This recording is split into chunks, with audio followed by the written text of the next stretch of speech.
अभिमन्यु का 13वें दिन वध हो जाता है। मित्रों, अर्जुन चूंकि दक्षिण दिशा की ओर दूर जा चुके थे सुशर्मा के साथ युद्ध करते हुए, इसलिए वह अभिमन्यु को बचाने के लिए नहीं आ सके।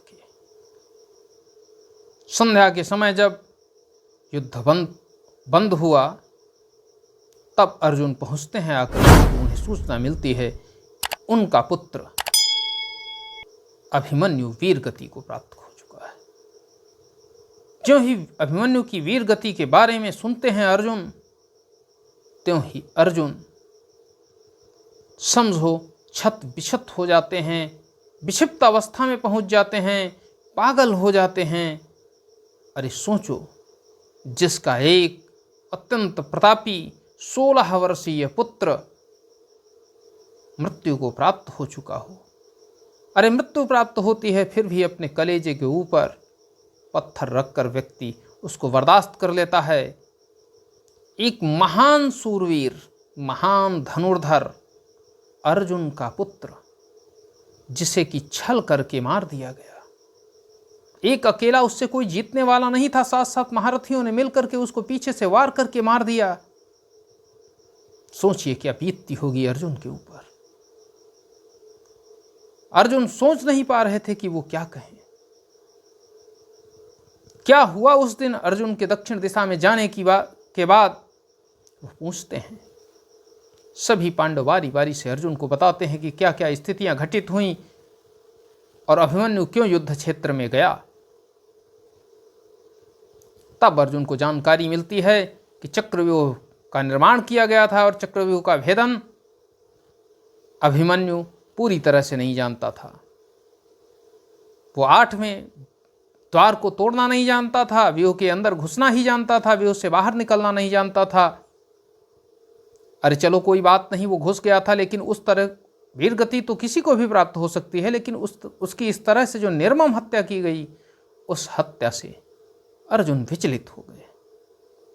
और विचलित होकर के उन्होंने पूछा कि सेना कहाँ थी पांडवों की, कहाँ थे भीम, कहाँ थे नकुल, कहाँ थे सहदेव।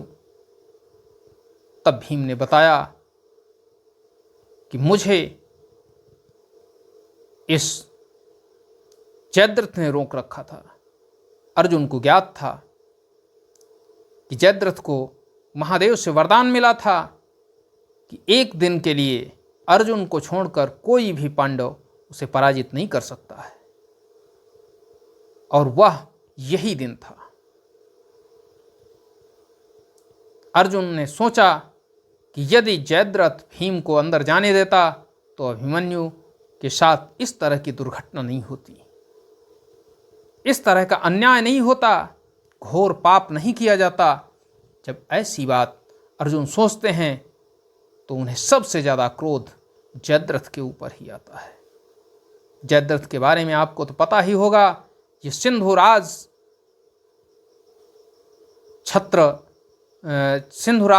वृद्धछत्र का पुत्र था और यह बहनोई था दुशासन दुर्योधन का, क्योंकि कौरवों की एक बहन थी जिसका नाम था दुशाला। दुशाला का ये पति था, अत्यंत सूरवीर था, क्योंकि राजा जो वृद्धछत्र थे उनको बहुत दिनों के बाद पुत्र की प्राप्ति हुई थी और ये भविष्यवाणी हुई थी कि यह अत्यंत प्रतापी पुत्र होगा, लेकिन इसका वध एक क्षत्रिय के द्वारा ही किया जाएगा और वध होगा इसका सिर काट देने से। ज्यों ही ये जानकारी प्राप्त होती है राजा वृद्धछत्र को, सिंधुराज को, तो वह तुरंत ही एक श्राप दे देते हैं कि मेरे पुत्र का सिर जो भी काटकर भूमि पर गिराएगा उसका मस्तक फट जाएगा, 100 टुकड़े हो जाएंगे उसके मस्तक से, जिसके द्वारा हमारे पुत्र का सिर भूमि पर फेंका जाएगा उसके मस्तक के 100 टुकड़े हो जाएंगे।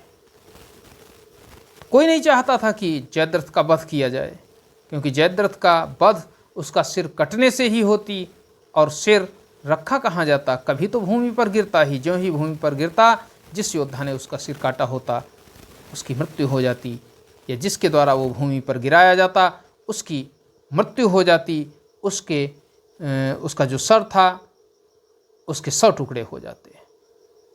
ये तो पुरानी घटना है मित्रों।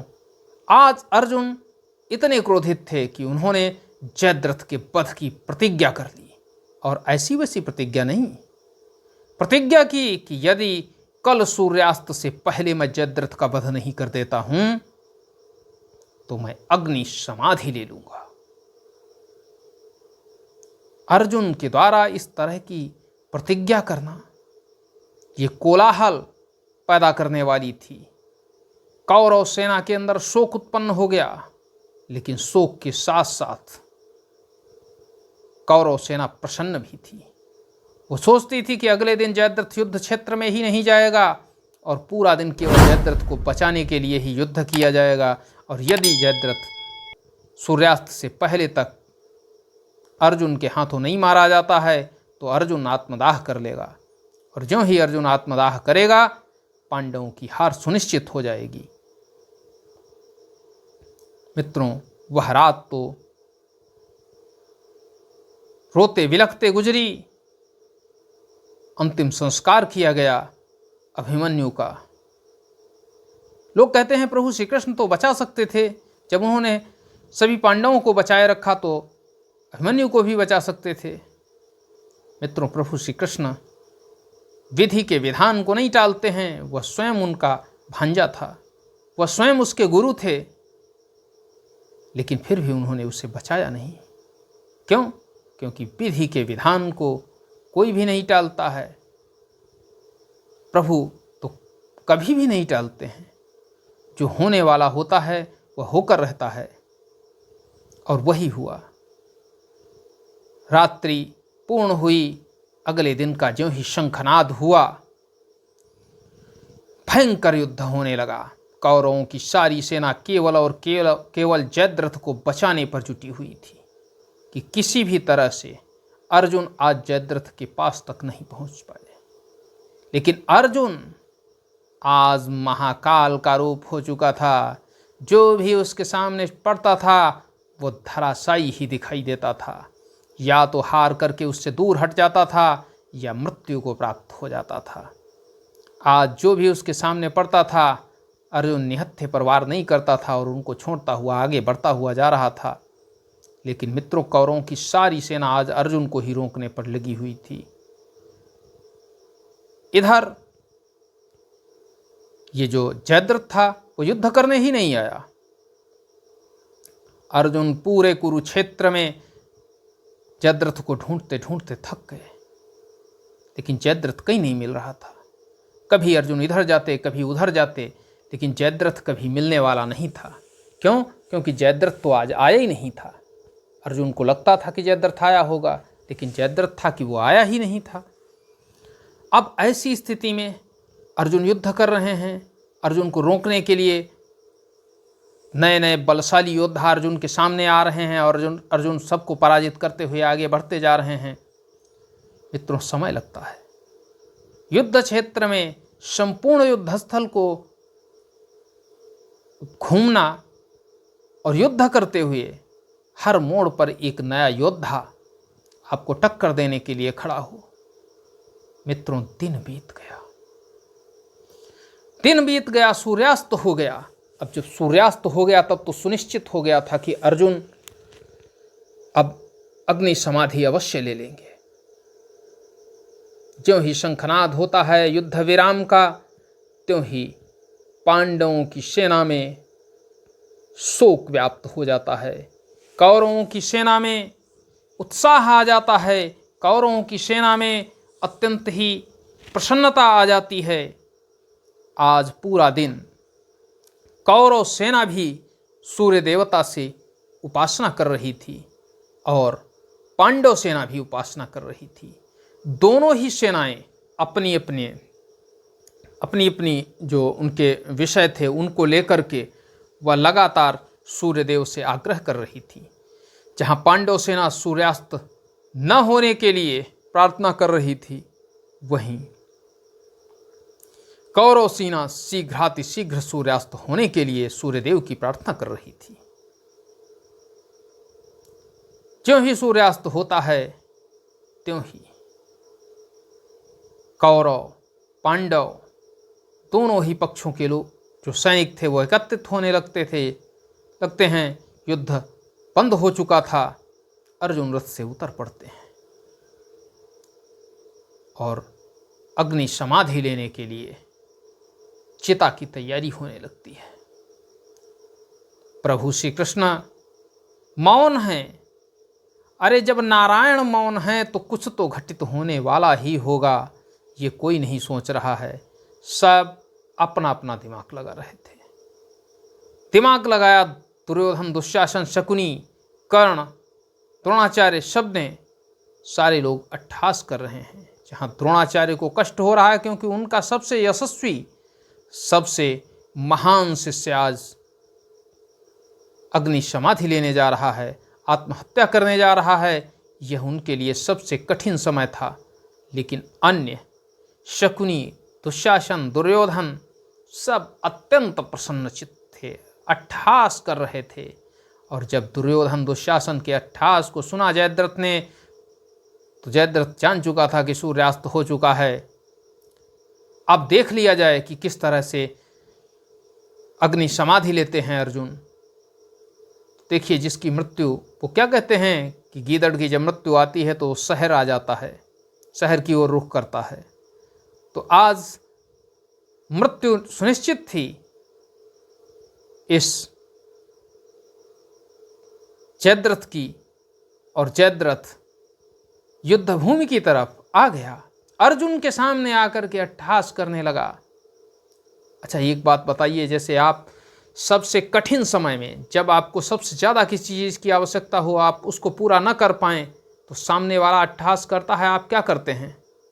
आप कुछ कर भी नहीं सकते हैं, क्योंकि आपने जो वचन दिया है उस वचन को आपको निभाना पड़ेगा। और अर्जुन भी उस वचन को निभा रहे हैं, क्योंकि चिता तैयार हो चुकी थी और चिता पर बैठने की ही तैयारी थी अर्जुन की, कि तभी प्रभु श्री कृष्ण अपनी लीला से सूर्योदय कर देते हैं और वह जो मेघ सूर्य को ढक चुके थे हट जाते हैं।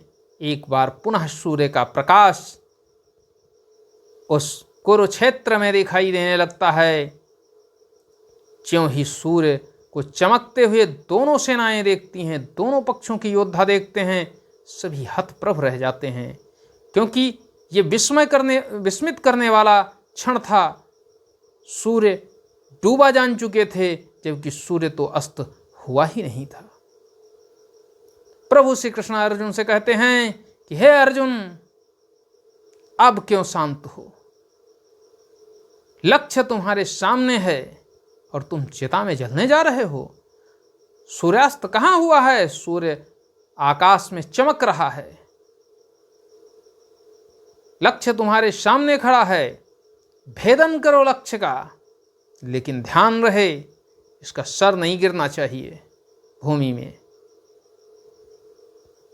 अर्जुन ज्यों ही जयद्रथ को देखते हैं और सूर्यदेव को देखते हैं, पांछें खिल जाती हैं अर्जुन की और गांडीव हाथ में उठा लेते हैं, उस पर सरसंधान करते हैं। तब प्रभु श्री कृष्ण कहते हैं कि जयद्रथ का सिर यहां से ले जाकर के इसके पिता वृद्धक्षत्र के हाथों में दे देना, जो कि तपस्या कर रहे हैं बैठे हुए, उनके हाथों में ही पहुंचना चाहिए। ये रास्ते में कहीं भी भूमि पर नहीं गिरना चाहिए। अर्जुन कहते हैं ऐसा ही होगा केशव। इधर तो ये वार्तालाप प्रभु श्री कृष्ण और अर्जुन में चल रहा था, पांडवों में खुशी की लहर दौड़ चुकी थी। दूसरी तरफ आज विक्षिप्त अवस्था दिखाई दे रही थी जयद्रथ की। वो दौड़ा दौड़ा इधर उधर घूम रहा था। ये क्या हो गया? ये सूर्यास्त क्यों नहीं हुआ? मैं तो सूर्यास्त जान चुका था। हे अर्जुन, अब मुझे मार देगा। दुर्योधन दुशासन कुछ भी नहीं कर पा रहे थे। कर्ण भी साथ में था, कोई कुछ नहीं कर पा रहा था, क्योंकि सभी अवाक थे। किसी को ऐसी घटना होने की संभावना ही नहीं थी कि ऐसी भी घटना हो सकती है। जब ऐसी स्थिति उत्पन्न होती है तब सभी अवाक रह जाते हैं, और कौरव पक्ष भी अवाक था। अर्जुन अपना तीर चलाते हैं, तीर जयद्रथ की गर्दन पर लगता है और उसका सिर धड़ से अलग हो जाता है, लेकिन सिर भूमि पर गिरता नहीं है मित्रों। सिर को लिए हुए वो तीर उस दिशा की ओर चल देता है जिस दिशा में वृद्धक्षत्र, जो कि सिंधुराज थे और जयद्रथ के पिता थे, तपस्या में लीन थे, उनके हाथों में वो शीश जाता है। और ज्यों ही रक्त रंजित शीश सिंधुराज वृद्धक्षत्र के हाथ में जाता है, वह उसको फेंक देते हैं। लेकिन उन्हें नहीं पता था कि यह शीश उनके ही पुत्र का है, और ज्यों ही उनके फेंकने से जयद्रथ का शीश भूमि पर गिरता है, त्यों ही राजा वृद्धक्षत्र के मस्तक के 100 टुकड़े हो जाते हैं। मित्रों, प्रभु ने किस तरह से पांडवों को, अर्जुन को किस तरह से बचाया, क्योंकि जयद्रथ का वध करना मतलब अपनी मृत्यु को दावत देना था। लेकिन प्रभु का हाथ जिस पर होता है उसका सदैव मंगल ही मंगल होता है। इसलिए इस दुनिया में किसी की भी शरण मत जाइए। अगर आपको शरण में जाना है तो वह प्रभु की शरण में जाइए, दीनानाथ की शरण में जाइए, दीनदयाल की शरण में जाइए। प्रभु आपके समस्त विघ्नों को दूर कर देंगे। प्रभु सब कुछ करने में सक्षम हैं और वह अपने भक्त के दुख को कभी भी बर्दाश्त नहीं कर पाते हैं। दुख जब भी आता है किसी भक्त के ऊपर, भगवान स्वयं विह्वल हो जाते हैं। वो भक्त वत्सल हैं, उनके जैसा दयालु इस संपूर्ण ब्रह्मांड में कोई नहीं है। इसलिए प्रभु के श्री चरणों में अपना ध्यान अवश्य लगाएं। मित्रों, अर्जुन के द्वारा उनके द्वारा ली गई प्रतिज्ञा पूरी होती है और जयद्रथ का अंत हो जाता है। आज अर्जुन को अभिमन्यु की मृत्यु पर कुछ शांति मिल रही थी, क्योंकि कभी कभी आप देखते हैं कि जैसे आप के साथ कोई बहुत बड़ा अहित कर दे तो आपके अंदर एक भावना हो जाती है कि मैं भी इसका अहित जरूर करूंगा। मित्रों, अहित करना नहीं चाहिए, क्योंकि विधि ने अगर लिखा है कि आपके द्वारा किसी का अहित होगा तो होगा। लेकिन व्यक्ति को कुछ सुकून मिलता है, और आज वही सुकून अर्जुन को मिल रहा था जयद्रथ का वध करने के बाद, कि उन्होंने अपने पुत्र अभिमन्यु को वास्तविक श्रद्धांजलि दे दी। उसकी मृत्यु का जो सबसे ज़्यादा उत्तरदायी था, उस दुरात्मा को अर्जुन ने मृत्यु प्रदान कर दी, उसे इस संसार से विदा कर दिया, और वह भी अभिमन्यु के पास ही चला गया। मित्रों, इस तरह से ये 14वें दिन की कथा थी। 15वें दिन क्या होता है, क्योंकि 15वें दिन द्रोणाचार्य जी के सेनापतित्व का अंतिम दिन है। हम उसके बारे में भी आपको बताएंगे कि किस तरह से 15वें दिन की स्थिति होती है महाभारत के युद्ध में। लेकिन आज के लिए बस इतना ही। मिलते हैं अगले दिन अगली कथा के साथ। तब तक के लिए दीजिए इजाज़त। वीडियो यदि पसंद आया हो तो लाइक करें, चैनल को सब्सक्राइब करें, साथ ही साथ वीडियो को शेयर करें, क्योंकि आपके इन कार्यों से हमारा मनोबल बढ़ता है। हम आपको प्रतिदिन एक नई कहानी के साथ आपके सामने उपस्थित होते हैं, और वो भी धार्मिक, जो कि हमारे धर्म ग्रंथों से जुड़ी हुई है, हमको धार्मिकता की ओर ले जाती है। आज के लिए बस इतना ही। धन्यवाद मित्रों। जय हिंद, जय भारत, नमस्कार।